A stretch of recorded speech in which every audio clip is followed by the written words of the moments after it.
Magandang umaga, Pilipinas! Narito na ang mga maiinit na balita sa Rated J Headliner News sa oras na ito, hatid sa atin ng Grandioso Travel and Tours. DOTR, ipinag-utos ang suspensyon ng Solid North Transit matapos ang insidente sa SCTEX. Inatasan ng Department of Transportation ang Land Transportation Franchising and Regulatory Board na suspindihin ang operasyon ng Solid North Transit Incorporated, matapos masangkot ang isa sa mga bus nito, sa isang banggaan ng maraming sasakyan sa bahagi ng Subic-Clark-Tarlac Expressway kahapon. Huwebes, unang araw sa buwan ng Mayo. 10 katao, kabilang ang 4 na bata, ang nasawi habang 37 pa ang nasugatan sa nasabing insidente. Ayon sa pahayag ng Department of Transportation, inatasan ni Transportation Secretary Vince Dizon ang Land Transportation Franchising and Regulatory Board na agad maglabas ng suspension order laban sa Solid North Bus matapos ang malagim na aksidente sa SCTEX. Sinabi ni Police Lieutenant Colonel Romel Santos, hepe ng Tarlac Provincial Police Office, na nasa kustudiya na nila ang driver ng bus. Ayon sa paunang ulat, inamin ng driver na nakatulog siya habang nagmamaneho. Batay sa investigasyon, ang bus ng Solid North Transit ang unang bumangga sa isang van na nakapila sa toll plaza, na nagdulot ng karambola ng mga sasakyan. VP Sara, kabilang nga ba sa ICC draft list? Kasunod ng pahayag ni Vice President Sara Duterte na kasama umano siya sa draft ng listahan ng ICC ng mga iniimbestigahan.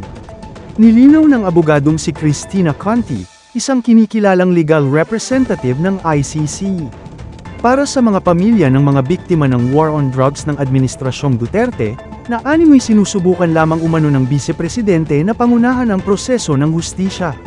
Binigyang diin rin niya na may karapatan at obligasyon ng Pilipinas na ipatupad ang mga warrant of arrest mula sa International Criminal Court o ICC. Unang isiniwalat ni Duterte ang impormasyon sa isang event sa Cebu, kung saan sinabi nito na naabisuhan umano kabilang siya sa draft list ng ICC. Para sa mga legal experts, ang naganap na pag-aresto noon sa dating Pangulong Duterte ay isang makasaysayang kaganapan sa bansa.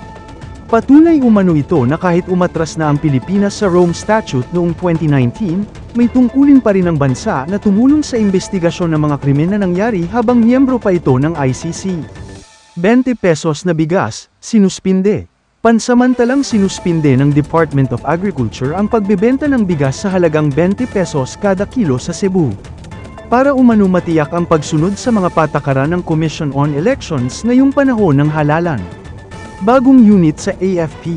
Pinagpaplanuhan na ng Armed Forces of the Philippines ang paglikha ng isa pang unit na tutok sa strategic defense bilang tugon ng ahensya sa mga umuusbong na banta sa buong mundo. Pag-asa patuloy na pinag-iingat ang publiko sa danger level na heat index. Nagbabala ang Pag-asa na aabot sa 42 degrees Celsius hanggang 45 degrees Celsius ang heat index sa 25 lugar sa bansa ngayong araw. Ang Infanta Quezon ay makakaranas ng 45 degrees Celsius.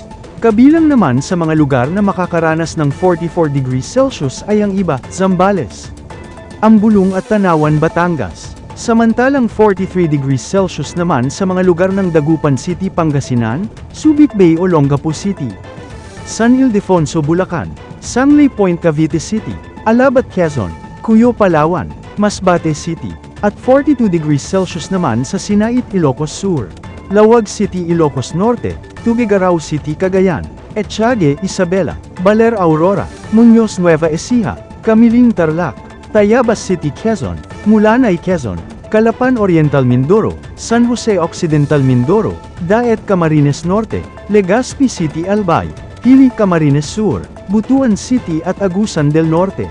Dagdag pa ng Pag-asa ang mga heat indices sa pagitan ng 42 degrees Celsius at 51 degrees Celsius sa ilalim ng danger category, ay pwedeng magdulot ng pamumulikat, pagkahapo, pagod, at heat stroke. Kaya inaabisuhan ng publiko na limitahan ang mga outdoor activities, uminom ng maraming tubig at magsuot ng mga preskong kasuutan. DOJ iniimbestigahan na ang Vice-Presidente. Ipinatatawag na ng DOJ at inaasahang haharap sa kanila ang Vice-Presidente Sara Duterte, sa investigasyon ng DOJ kaugnay ng kanyang kontrobersyal na pahayag na ipapapatay umano nito ang Pangulong Bongbong Marcos Jr., ang First Lady Lisa Araneta Marcos at ang Speaker of the House Martin Romualdez sa isang video message nito noong nagdaang mga buwan.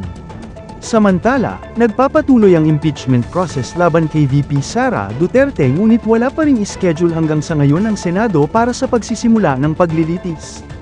Sa balitang showbiz, Jean Garcia, ayaw ng ma-stress sa lalaki.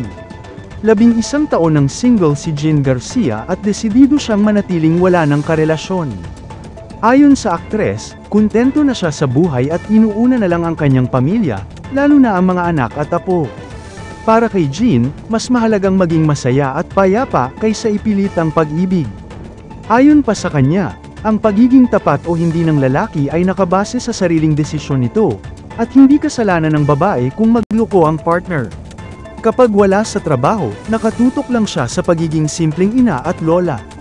At sa ating world news, pinakamatandang tao sa mundo, pumanaw na sa edad na 116. Pumanaw na si Sister Ina Canavaro, isang madreng Brazilian at guro, na kinikilalang pinakamatandang tao sa buong mundo. Ayon sa kanyang kongregasyon, sumakabilang buhay si Sister Canavaro nitong Miyerkules, ilang linggo bago sana ang kanyang ika-117 taon na kaarawan.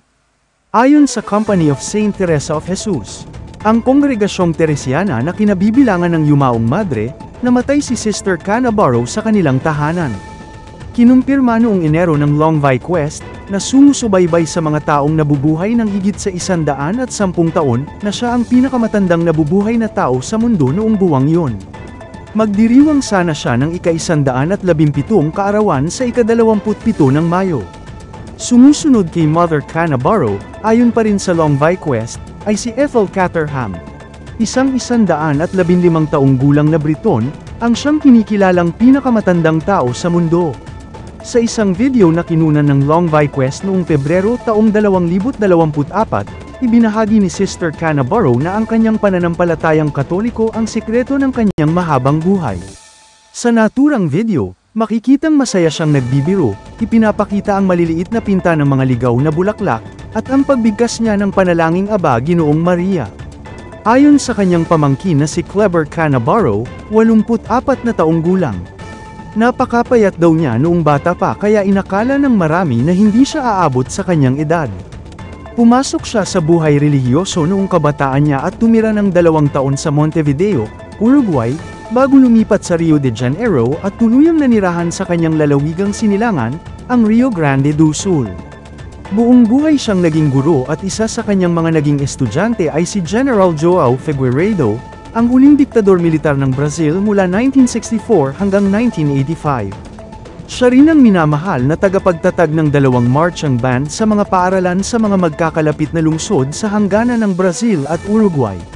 Noong ika-110 kaarawan niya, binigyang parangal siya ni Pope Francis. Siya ang pangalawang pinakamatandang madring na itala, kasunod ni Sister Lucille Randin na namatay noong 2023 sa edad na 118.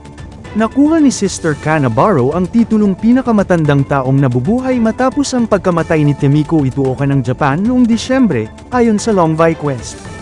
Siya ang ika-20 sa listahan ng pinakamatatandang dokumentadong taong nabuhay, kung saan nangunguna si Jean Calment ng France, na namatay noong 1997 sa edad na 122.